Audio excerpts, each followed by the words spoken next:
Assalamualaikum warahmatullahi wabarakatuh. Selamat berjumpa kembali dengan saya Advokat Basuki. Alhamdulillah pada kesempatan hari ini kita bisa berjumpa lagi saudaraku semuanya, dari Sabang sampai Merauke, khususnya warga Banten. Dan pada kesempatan siang hari ini, karena banyaknya pertanyaan yang disampaikan oleh netizen terkait pinjaman online, maka topik yang diambil pada hari ini adalah pinjol ilegal tidak usah dibayar. Benarkah? Baik, sebelum melangkah jauh terkait hal ini, saya akan buka sedikit apa pinjaman online.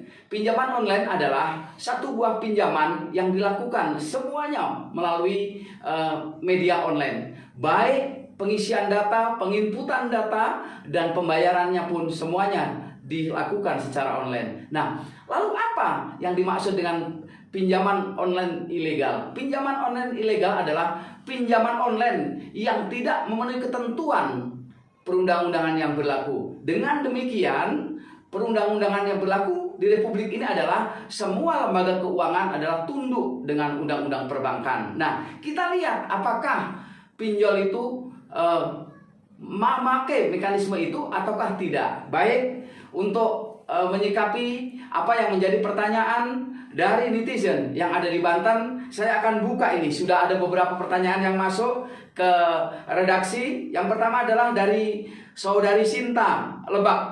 Data pribadi saya sepertinya dibajak oleh pinjol. Saya bisa lapor ke polisi. Baik, terima kasih saudara Sinta yang ada di Lebak.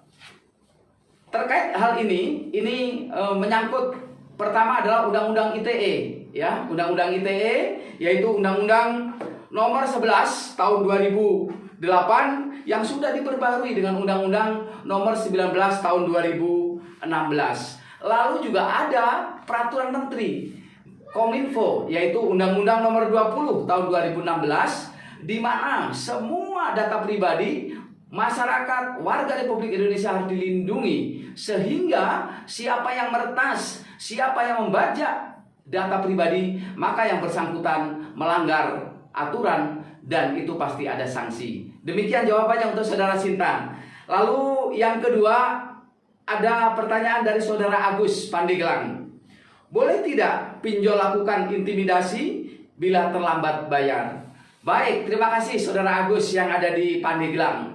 Pada prinsipnya utang adalah harus dibayar, ya. Namun berjalannya waktu terkadang ada keterlambatan. Boleh nggak ini diintimidasi? Yang pasti tidak boleh. Lakukan penagihan secara benar, lakukan penagihan sesuai dengan aturan, tidak harus mengintimidasi. Kalau hal ini terjadi, boleh saudara merasa terganggu, saudara merasa tidak nyaman kehidupannya, bisa melapor kepada pihak terkait, dalam hal ini Kepolisian Republik Indonesia yang ada di daerah saudara berada. Lalu ada pertanyaan ketiga ini dari Penancangan Kota Serang. Pinjol ilegal masuk penipuankah, Pak Advokat Basuki? Nah, kembali saya balik ke belakang. Sepanjang semuanya dilakukan dengan mekanisme, sepanjang semuanya memakai aturan perundang-undangan, ini tidak ilegal. Tapi mereka yang tidak memenuhi ketentuan, mereka yang tidak mengikuti aturan, itu jelas ilegal. Segala sesuatu yang ilegal, maka itu melanggar hukum. Dengan melanggar hukum, tindakan hukum pasti sanksi hukum pun akan mereka terima bagi para pelaku pinjaman online ilegal. Lalu ini ada Dewi dari Cilegon. Halo Dewi, apa kabar? Saya telat bayar pinjol, kemudian saya diteror dan orang terdekat saya.